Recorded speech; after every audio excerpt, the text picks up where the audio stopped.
We have partnered with a world-renowned RF designer. They have looked at our network, they've looked at what's the most efficient placement and the best location for these towers. The design that we have is so solid. Being able to place your network where you have designed your network means that the customer will have faster data. The customer will communicate better, which is ultimately what the goal should be.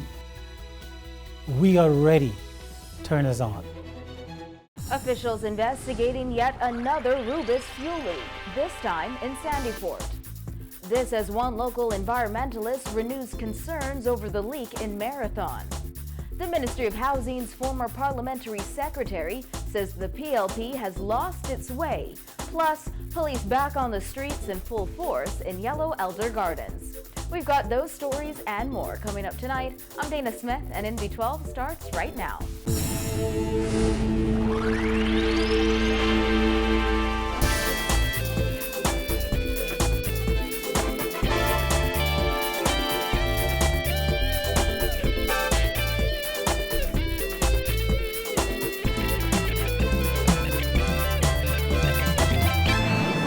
Tonight, months after a fuel leak at the Rubis Robinson Road service station sparked a political firestorm, government officials are investigating reports of a leak at another Rubis station, this time at the company's Sandyport location. Officials at Sandyport say they refuse to end up in a similar situation as businesses and homeowners in Marathon. Vanik Toot reports.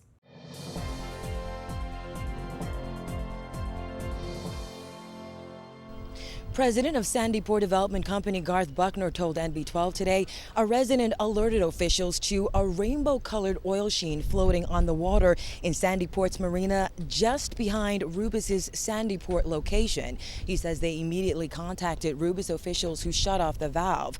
Given 1,000 people call this place home and 60 business tenants occupy this space, Buckner says the last thing they want is an incident similar to Marathon, which sparked a firestorm of controversy. This is the area where people have noticed that there has been a smell of gas and a sheen of gas on the surface. And when we pinpointed last week where it was coming from this area right here, where there was a small seepage coming out of the bulkheading down here. And if you look, you can just see a little trail of gas on the surface there. That's what we're talking about, okay? And when did you pinpoint this exactly? What time last week? What point? I think it was Wednesday. Buckner says though they discovered the small spillage last week, residents have complained about smelling gasoline for weeks. Complaints about there being some gas in the water go back several weeks.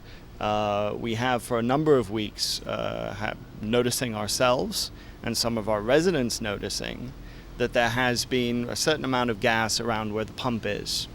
And we wrote to Rubis at the time saying that there was some gas that is causing an odor and would they look into it. Rubis Caribbean's managing director for the Bahamas and Turks and Caicos Islands, Gordon Craig, said, "We immediately reacted and shut down the pump. And on Friday, we brought in an engineering company and we started an investigation. We checked the pump and also tested the lines in the pump. The equipment tested okay. We heard reports of large spillages of fuel in the water. We could not find any large spillages, but we take this seriously and we're continuing to investigate." Well, government officials have launched an investigation of their own. Environment Minister Kenred Dorsett confirmed the Department of Environmental Health Services and other government agencies are conducting tests of all fuel lines at Rubis's Sandyport service station to confirm the source of that possible leak. The investigations are ongoing because there are several potential sources. We do know that there was a dispenser that they reported to me where some of the lines were fragile. That dispenser was shut down and Rubis mandated to change all of the materials and elements of it. And so the volatile substance unit of the Ministry of Works is also on the ground. They are the ones mandated to check the lines, do all of the pressure testing. Dorsett said he would provide further details once he receives an incident report from the Environmental Remediation and Response Lab, or EMRAD. Until then, he says he cannot confirm there has been a second Rubis leak. No, I can't say that it is confirmed at this stage. I know that there has been reports of oil sheen in the water.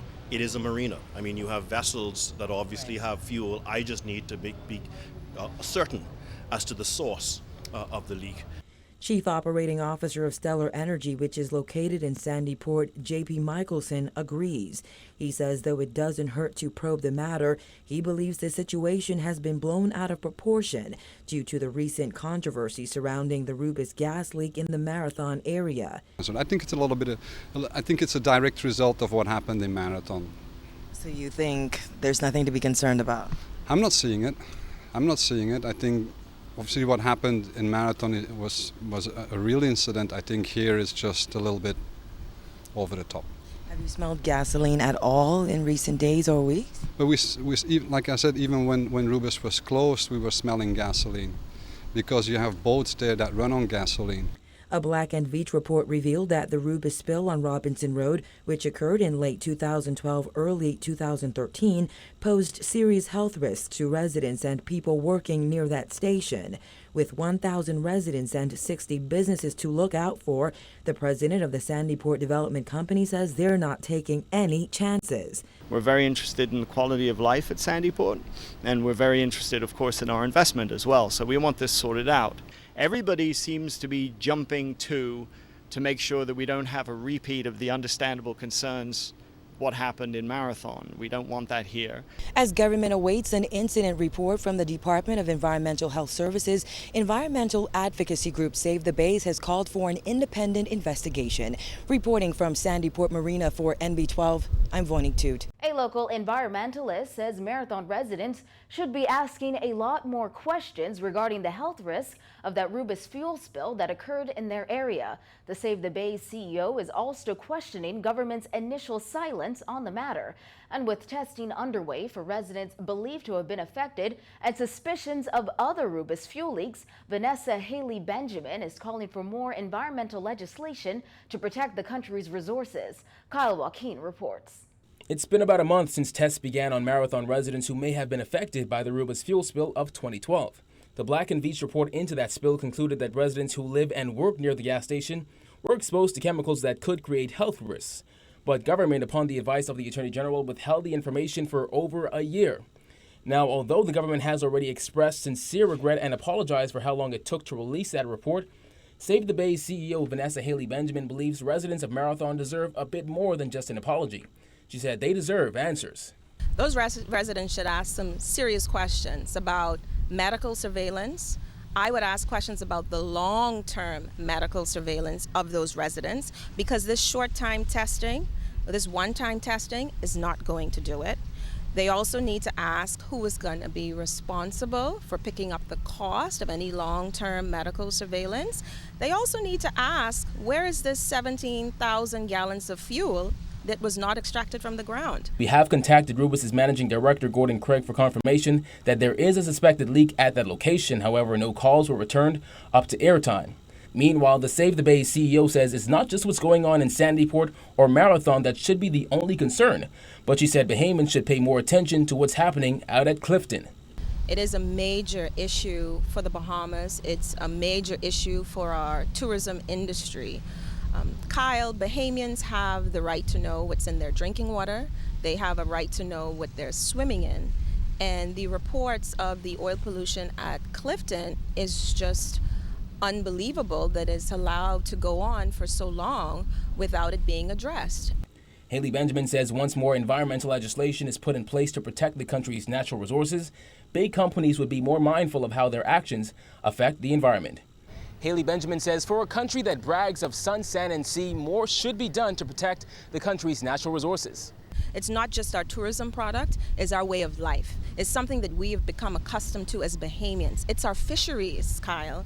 With the coral reef cover declining so significantly, that can ultimately affect the fisheries and our way of life, where so many Bahamians depend on our marine resources to put foods on their table. Reporting for NB12, I'm Kyle Joaquin. Police were out with high-powered weapons today in Yellow Elder Gardens.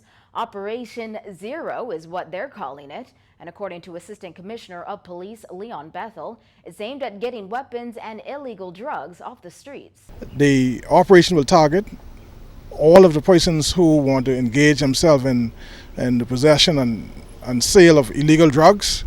Persons, for whatever reason, find themselves in the possession of illegal firearms and targeting others and trying to disrupt the peaceful lives of the good people in Yellow Gardens. Officers did a walkthrough of the community on Monday, but today officers were stationed on every entry point of the community, doing checks and issuing tickets. Bethel is asking members of the Yellow Elder community to do their part and provide information on any suspicious behavior they notice in their neighborhood. We are asking all of the citizens, the good citizens in this area, that they can help by providing us with the information on every soul who have been disturbing them over the past weeks and months, selling drugs and firing off guns and just disrupting the lives of the people here. We asking the people, please give us the information, and your Royal Bahamas Police Force will not let the criminal rest. Bethel says he has one message for criminals who think Operation Zero is a one-day exercise. Well, there's no time limit on it. No time limit. Until we rid this area of all the criminals, we'll continue on with this. So the criminals could stop this operation now by just going to the station and turning themselves in and say, look here, I'm a criminal, I don't want to be locked up again. Let me get locked up now and go to prison. And you don't have to worry about saying the police around. We're not going to let the criminals rest. They need to know that, and we need them to understand that this operation is going to continue. You're watching the best of Bahamian news. There's more when MB12 returns.